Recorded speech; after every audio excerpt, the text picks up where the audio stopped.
Alright guys, before we get into this video of my 10th place finishing Brave Punk Shenanigans deck, I want to make sure you guys are aware of the Shopify where we have the Airfair Gaming merch.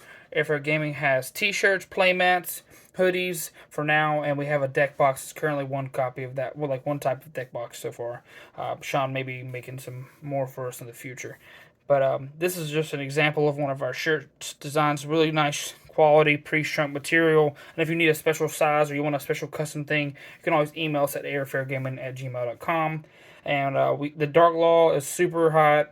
We're going to be working on some new designs, so stay tuned for those. You also make sure to hit at the bottom of the screen, you can subscribe to email alerts when we add stuff to the store. And also you can join the Discord, and we can always keep in touch with the other players in the community, whether it's DBS or Dragon Ball or whatever, and we might have Pokemon in the the near future, whatever it may be. We're a bunch of nerds and basically a big family, so feel free to email us with any of your inquiries. And let's get into the deck. So, Gohan Token was shining the whole time. He was a very nice field center. We got the start of the deck with the most broken cards. You have your Rod of Aramasir, your one Faithful Adventure, one Draco back, and you got the 3 copies of Enchantress to search out the right and extend. And then you have the 1 copy of the Griffin Rider. This engine was perfect. I only milled this once, and it did kind of hurt me, but I still won that game. So perfect the way it was. 3 E-Telly, 2 Punk Xiamen, 2 Foxy Tune, and 1 Deer Note. Now this engine was beautiful the entire weekend. I didn't need any more copies. I never ran into a situation where I needed a third target for my E-Telly. This was just beautiful the entire weekend. So best way to get your shenanigans started. Chaos Ruler's an insane card. To the next end, you got the Souls package, 2 copies of each. These were perfect. These allow you to make Herald, and sometimes Herald is just the nail in the coffin. Some decks can play through the board or attempt to with Droplet, but there's really no way to get around it while you have Herald on board. This makes it really tough on your opponent. And drawing cards is nice.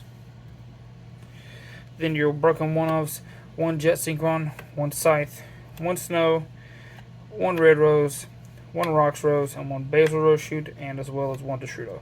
Now, the one complication we had during the tournament, during the 8th round, we had a deck check when I was playing against Daniel Shogun before we get started in that round. So I messed up on my Neuron list, and that's how I basically created the deck list, and I basically was editing an old list.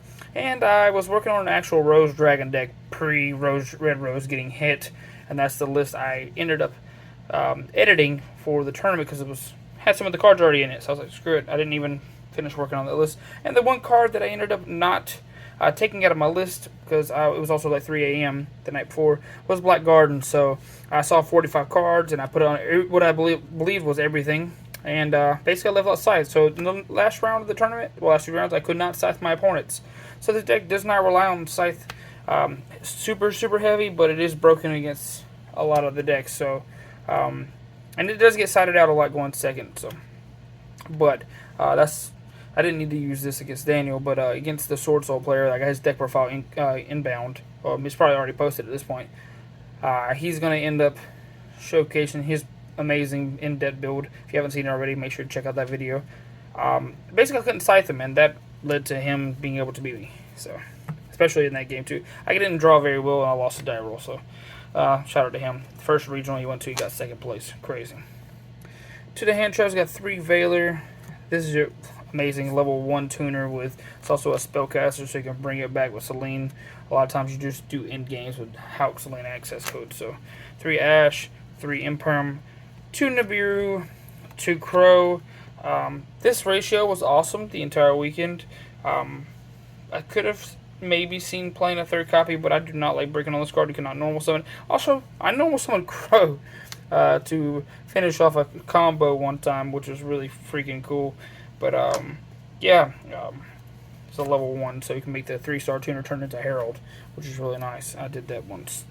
But yeah, hand draw was really nice. Crow was really strong a few times, especially against Drytron. And then you got 2 triple tack, 1 call by, and then these cards were pretty good. I did not draw triple tack as much as I wanted to. Barely seen the call by. I think I've seen it like twice the entire tournament. So I wish that I could have seen more. This card may be bumped up to 3 later on, or maybe not. It was really strong, and then sometimes I did brick on it once, but that was one of the rounds I lost. And then 1 copy of Foolish Burial. Actually, no, I didn't lose that round. I just ended up discarding every soul. So, Foolish Burial is my favorite spell card, if you guys didn't know. Basically, can send any of the tuners or the enchantress. Also, it's not that bad to side out because it's not really key to your engine. Let's get into the extra and the tokens. Got my tokens. Perfect extra deck in my opinion. Got 1 Link Karibo. This could have been the Relinquish Anima, but because it really never made a difference. A lot of people do play around Anima, but this was always really strong.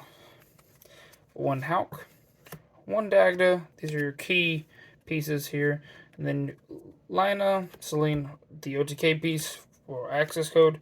These are the only links that I played.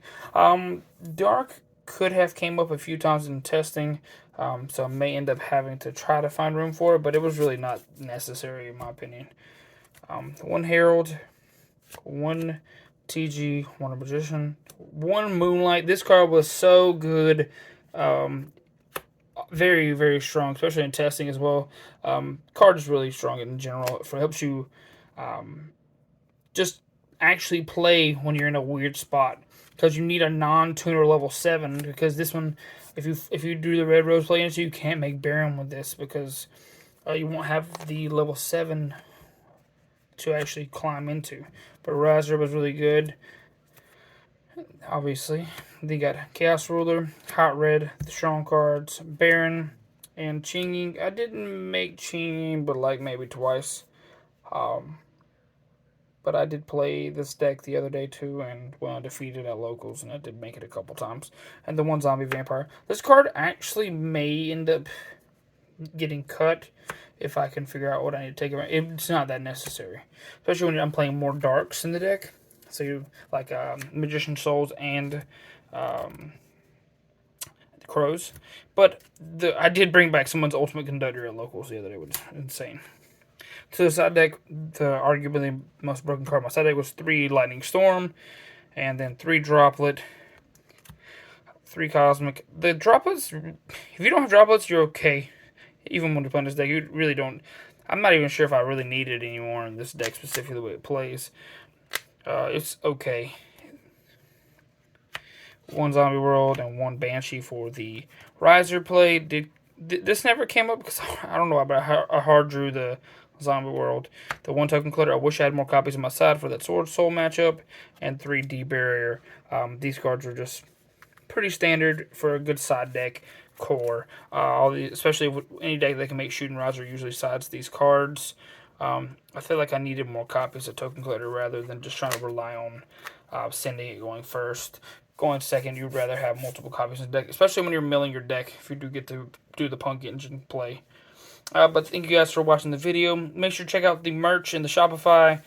Smash the like button, and yeah, appreciate you guys seeing me at the regional. It was a breath of fresh air. I hadn't been to a regional in years since I went to YC. I went to YCS, and then that was recent at Charlotte, which was nice. And then Nats back in was it end of 2019 or was it 2020? But yeah, that was nice to go to a regional again. See you guys in the next video. Deuces.